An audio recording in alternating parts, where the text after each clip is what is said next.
Oi, meu nome é Gabriel, eu sou designer aqui na FF e hoje eu vou falar um pouco sobre ética em tempos de inteligência artificial. Que a inteligência artificial vai facilitar bastante a nossa vida, a gente já sabe. Já foi falado muito hoje e vai ser falado muito mais. Mas tem outros tópicos que a gente também precisa abordar dentro desse assunto, que são o lado negativo. Algoritmos enviesados, privacidade e segurança de dados, transparência e explicabilidade, responsabilidade e responsabilização, manipulação e desinformação e autonomia de tomada de decisão por parte das inteligências artificiais.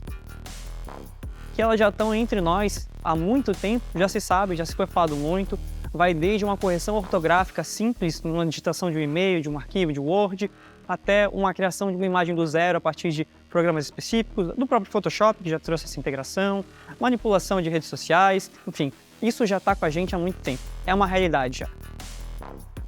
Mas afinal, como é que elas funcionam? Como é que elas entram na nossa vida? Como é que elas têm esse impacto todo? Para a gente ter essa resposta, a gente vai ter que entender como que elas se criaram e como que elas são desenvolvidas. Hoje em dia, basicamente, existem duas teorias para guiar o desenvolvimento desses projetos. A primeira dela é de um raciocínio simbólico, focado em signos, que utilizam regras básicas e árvores de decisões já pré-definidas. A sua base de dados tem que ser inserida de forma manual. Ela é mais fácil de interpretar e de se entender o funcionamento, e por isso elas são mais transparentes em relação à programação delas. Elas têm um raciocínio explícito e um resultado preciso.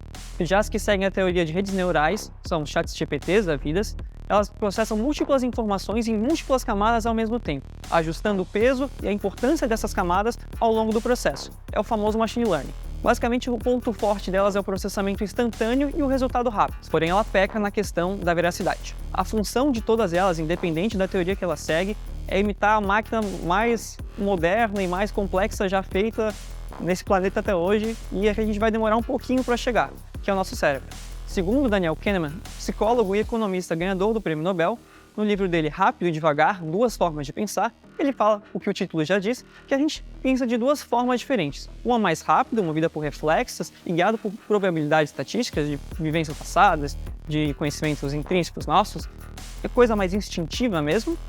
E a outra é a forma devagar, onde é movida por raciocínio, com foco no resultado correto e é mais lenta. A questão é que toda essa simulação voltada em imitar o cérebro humano tem feito um trabalho muito bom na questão de enganar nós mesmos.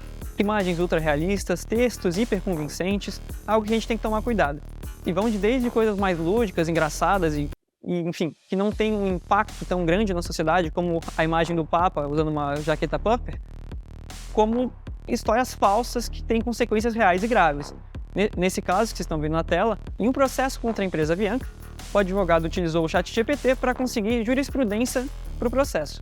E ele citou cerca de meia dúzia de processos. O problema é que nenhum deles foi encontrado, nem pelos advogados da companhia aérea, quanto pelos juízes. O representante legal que defendeu o homem ainda disse que a inteligência artificial confirmou a informação e a veracidade dos dados. Ele, em sua defesa, disse que não sabia da capacidade do ChatGPT de mentir.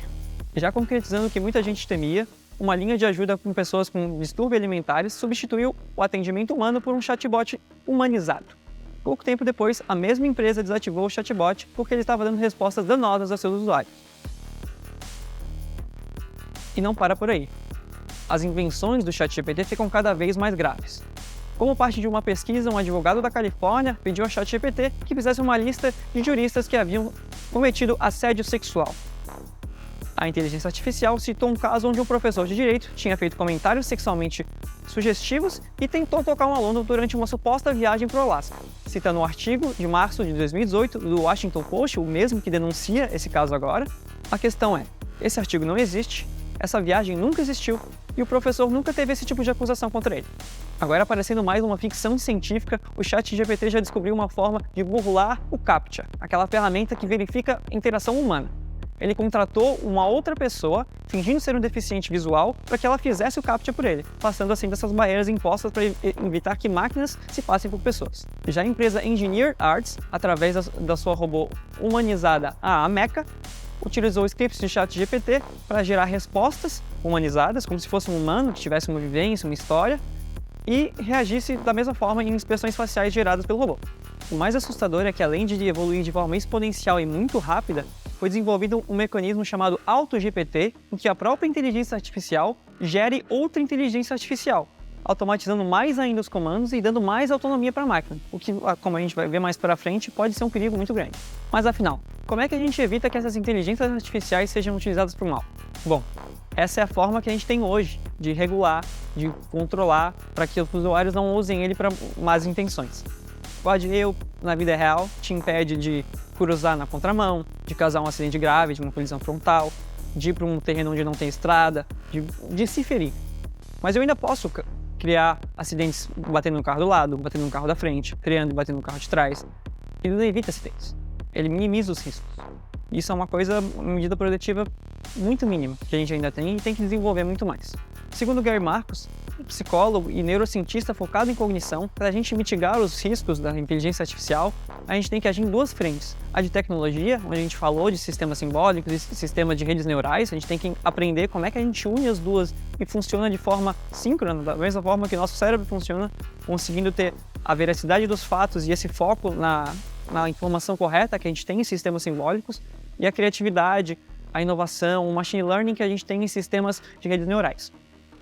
Nessa esfera de tecnologia, a gente vai entrar em problemas como privacidade e segurança de dados, de onde vem, para onde vão os dados gerados e utilizados pelas inteligências artificiais, a autonomia e tomada de decisão das máquinas, quando que vai precisar de intervenção humana, quando que ela vai agir por conta própria, os algoritmos enviesados, que já foi falado anteriormente, que todos os preconceitos que a gente tem como sociedade, eles vão ser passados para uma máquina que aprende olhando o nosso comportamento, ou muitas vezes de forma até não intencional por quem programa.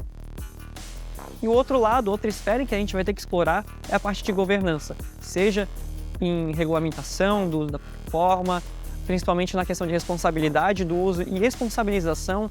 Quando eu uso o ChatGPT, por exemplo, ou o Bard, ou qualquer outra inteligência artificial desse tipo, por um mal, quem que vai responder legalmente? Quem que vai responder pelos atos maléficos feitos por ela? Eu, o criador? Isso é uma área que a gente não explorou ainda, a gente não sabe, a gente tem que discutir isso. A transparência e explicabilidade de como elas funcionam também é importante para a gente entender e ter essa noção de até onde a gente pode confiar, até onde a gente pode usar, o que a gente pode fazer. E eles usados para o mal podem gerar muita manipulação, desinformação, isso já foi usado em eleições, vai ser usado novamente, é uma coisa que a gente tem que tomar cuidado. Da mesma forma que a gente engana o ser humano, a gente consegue enganar a máquina. Esses guarda-reios que eu falei ali atrás podem ser contornados através de uma engenharia social, curiosamente, contra uma máquina.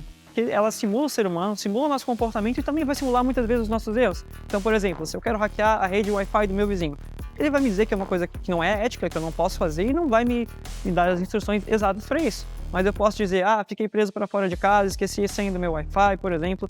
Não que isso funcione, eu não testei isso especificamente. Mas é algo que pode ser usado para contornar essas barreiras, esses guarda-reios da própria plataforma. Isso é uma coisa que vai ser bloqueada com o tempo e que a gente tem que entender como evitar com que os outros façam isso. E para isso a gente precisa de uma regulamentação maior, de um controle maior e de um estudo e divulgação das informações de tudo isso que foi falado. O próprio Elon Musk assinou um abaixo-assinado pedindo uma pausa no desenvolvimento de inteligência artificial pelos próximos 6 meses. Bill Gates e a Microsoft se comprometeram a mitigar esses riscos, inclusive tem uma página muito interessante chamada AI Risks, onde ali eles falam sobre esse abaixo-assinado, falam sobre o comprometimento da Microsoft e outras empresas e muitos outros artistas famosos, pessoas do ramo de tecnologia que se comprometeram a buscar essa informação, a informar a população também, principalmente debater para entender como é que a gente faz isso de forma saudável e sem prejudicar a sociedade como a gente conhece. Por fim, como a gente viu e a gente percebe, tudo cai em cima de nós, de quem está por trás, de quem está operando, de quem está programando, do ser humano.